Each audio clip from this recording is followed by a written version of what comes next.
अस्सलाम वालेकुम dear friends and students, this is Adil Ejaz Ahmad. आज के लेक्चर में हम डिस्कस करते हैं रिस्पिरेटरी डिसऑर्डर। डियर स्टूडेंट्स, जैसे आप लोगों को मालूम है कि रिस्पिरेटरी डिसऑर्डर कोई भी डिजीज जो काज हो जाते हैं रिस्पिरेटरी सिस्टम में, उसको हम क्या कहते हैं? Respiratory disorders. Dear students, respiratory system के दो पार्ट्स होते हैं, एक है अपर रिस्पिरेटरी ट्रैक, एक है लोअर रिस्पिरेटरी ट्रैक। अगर अपर रिस्पिरेटरी ट्रैक में कोई डिजीज काज हो जाता है तो उसको हम कहते हैं अपर रिस्पिरेटरी ट्रैक इन्फेक्शन। अगर लोअर रिस्पिरेटरी सिस्टम या ट्रैक में कोई डिजीज काज हो जाते हैं उसको हम कहते हैं lower respiratory tract infections. Dear students, respiratory tract के अंदर जो डिजीज होता है वो किसी पॉइजन गैस की वजह से या पोल्यूटेंट की वजह से या कोई माइक्रोब्स की वजह से पैदा हो जाते हैं। तो चलो स्टार्ट करते हैं कि रिस्पिरेटरी डिसऑर्डर्स क्या होते हैं। डियर स्टूडेंट्स, सबसे पहले any problem in respiratory system, कोई भी प्रॉब्लम जब रिस्पिरेटरी सिस्टम में काज हो जाते हैं उसको हम क्या कहते हैं? रिस्पिरेटरी डिसऑर्डर कहते हैं। चाहे वो किसी पॉइजन गैस की वजह से हो या स्मोक की वजह से हो या कोई दूसरा पोल्यूटेंट की वजह से हो या कोई माइक्रोब्स की वजह से हो या बैक्टीरियल इन्फेक्शन हो या वायरल इन्फेक्शन हो या फंगल इन्फेक्शन हो, उसको हम क्या कहते हैं? Respiratory disorders. डियर स्टूडेंट्स, सबसे पहले हम क्या करते हैं? अपर रिस्पिरेटरी ट्रैक में जो डिजीज है उसके बारे में डिस्कस करते हैं, फिर बाद में दूसरे लेक्चर में हम क्या करते हैं? लोअर रिस्पिरेटरी ट्रैक डिजीज को डिस्कस करते हैं। डियर स्टूडेंट्स, अपर रिस्पिरेटरी ट्रैक इन्फेक्शन। अपर रिस्पिरेटरी, सबसे पहले अपर रिस्पिरेटरी कौन सा पार्ट है? डियर स्टूडेंट्स, अपर रिस्पिरेटरी सिस्टम जो होता है, ट्रैक जो है वो यहाँ से नोज से लेकर फेरिंक्स तक यानी वोकल कॉर्ड तक जो एरिया है, जो रीजन है, जहाँ पे जो पार्ट्स मौजूद होते हैं रिस्पिरेटरी सिस्टम के, अगर वहाँ पे कोई डिजीज कोई इंफेक्शन पैदा हुआ तो उसको हम क्या कहते हैं? अपर रिस्पिरेटरी इन्फेक्शन। तो अपर रिस्पिरेटरी सिस्टम में पहला डिजीज है जो साइनसाइटिस जो उसको कहते हैं। डियर स्टूडेंट्स, साइनसाइटिस है क्या? इट इज एनी इन्फ्लेमेशन और स्वेलिंग, कोई भी स्वेलिंग या इन्फ्लेमेशन पैदा हो जाते हैं साइनस के अंदर। साइनस के अंदर, अगर साइनस के अंदर वोल्स मौजूद होते हैं, वो वोल्स बंद हो जाते हैं तो उसको हम क्या कहते हैं? साइनसाइटिस कहते हैं। एक डिजीज का नाम है साइनसाइटिस। ये एक्यूट भी हो सकता है। एक्यूट का मतलब क्या होता है? शॉर्ट टाइम, 2 हफ्ते के 2 वीक्स या 8 वीक्स तक शॉर्ट टाइम हो, ठीक है, फिर खुद ब खुद सही हो जाता है। लेकिन क्रोनिक भी हो सकता है, लॉन्ग टाइम, 12 हफ्ते से भी ज्यादा हो जाते हैं, 12 वीक्स से भी ज्यादा हो जाते हैं, उसको फिर हम क्या कहते हैं? Chronic week. लेकिन साइनसिस के अंदर कोई इंफेक्शन आ जाते हैं, इसको हम क्या कहते हैं? साइनसाइटिस कहते हैं। लेकिन स्टूडेंट्स को साइनस की पता नहीं है क्या साइनस क्या होता है। डियर स्टूडेंट्स, साइनसिस है क्या होता है? साइनसिस एक खाली कैविटी है बोन्स में, स्कल के अंदर कुछ खाली कैविटीज मौजूद हैं जिसमें हवा मौजूद होता है, एयर मौजूद होता है, और वो क्या करते हैं? थोड़ा सा वजन, जो वजन है स्कल का, वो भी कम करते हैं और वहां से जो हम बोलते हैं हमारा वॉइस को भी इंप्रूव करते हैं। और कुछ म्यूकस सिक्रेट कर रहा है, वो म्यूकस फिर क्या करते हैं?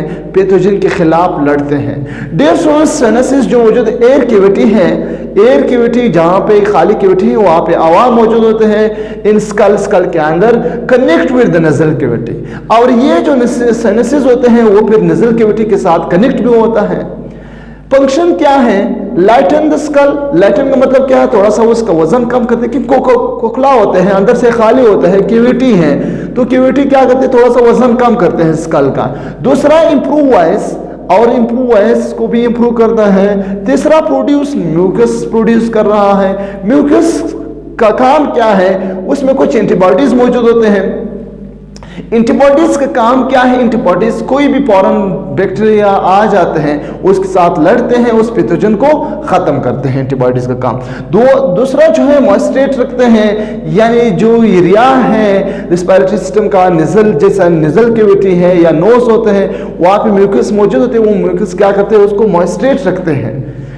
तीसरा जो ट्रैप डस्ट यानी जाल की तरह काम कर रहे हैं, कोई भी फॉरेन बॉडीज आ जाते हैं, कोई पोल्यूटेंट्स आ जाते हैं, कोई माइक्रोब्स आ जाते हैं, उसको रुकते भी हैं। वो कौन? वो म्यूकस रखते हैं, माइक्रोब्स हो या पोल्यूटेंट्स हो। ये साइनसिस होते हैं। यहाँ पे मैंने बनाया हुआ है साइनसिस। ये एक स्कल है, स्कल के अंदर यहाँ पे कुछ कैविटीज मौजूद होते हैं, फ्रंट इस जगह में कुछ कैविटी मौजूद होती है। यहाँ पे इस कैविटी का नाम क्या है? Frontal sinuses. जैसे मैंने बताया कि इसमें हवा भरा हवा से खाली कैविटी है, उसमें हवा मौजूद होते हैं, एयर मौजूद होते हैं। इसी तरह साइडों पे भी कुछ कैविटी मौजूद होते हैं। एक यहाँ पे है एथेनॉइड, ये यहाँ पे स्फेनॉइड मौजूद होते हैं। ठीक है, एक साइड पे एथेनॉइड है, दूसरे साइड पे स्फेनॉइड मौजूद होते हैं, वो भी कैविटी है। यहाँ पे कुछ दो जो साइनसेस है वो थोड़ा सा बड़े हैं, यहाँ पे इस जगह पे मौजूद होते हैं। इसको फिर क्या कहते हैं? मैक्सिलरी साइनस कहते हैं। तो ये एक साइड पे भी है, दूसरी साइड पे भी ये साइनसेस मौजूद होते हैं। फंक्शन भी मैंने बता दिया। अगर इसके अंदर इन्फेक्शन किस तरह पैदा होता है, वो इन्फेक्शन क्या होता है? एक साइनसेस है, फॉर एग्जांपल आप समझे कि एक कैविटी है, इस कैविटी के अंदर क्या मौजूद होते हैं? ओल्स मौजूद होते हैं, सुराखें मौजूद होते हैं, इस तरह ओल्स मौजूद होते हैं। अगर ये ओल्स बंद हुआ, इस तरह ब्लॉक हुआ, जब यहां ब्लॉक हो जाते हैं तो साइनसेस के अंदर क्या चीज प्रोड्यूस हो रहा है? म्यूकस प्रोड्यूस हो रहा है, जो आ रहा है निजल कैविटी की तरफ, निजल कैविटी में आ रहा है, नोज में आ रहा है। जब ये यहाँ पे ब्लॉक हो जाते हैं ये कैविटी, तो ये म्यूकस कहाँ कलेक्ट हो जाते हैं? अकुमुलेट हो जाते हैं यहाँ पे। जब यहाँ पे कलेक्ट हो जाते हैं तो ये क्या चीज काज करते हैं? इसको हम क्या कहते हैं? साइनस्टीज कहते हैं डियर स्टूडेंट्स। साइनसेस है small opening which deliver mucus. Sinuses के अंदर स्मॉल ओपनिंग मौजूद होते हैं, सुराखें मौजूद होते हैं, विच डिलीवर म्यूकस, वो डिलीवर करता है म्यूकस को।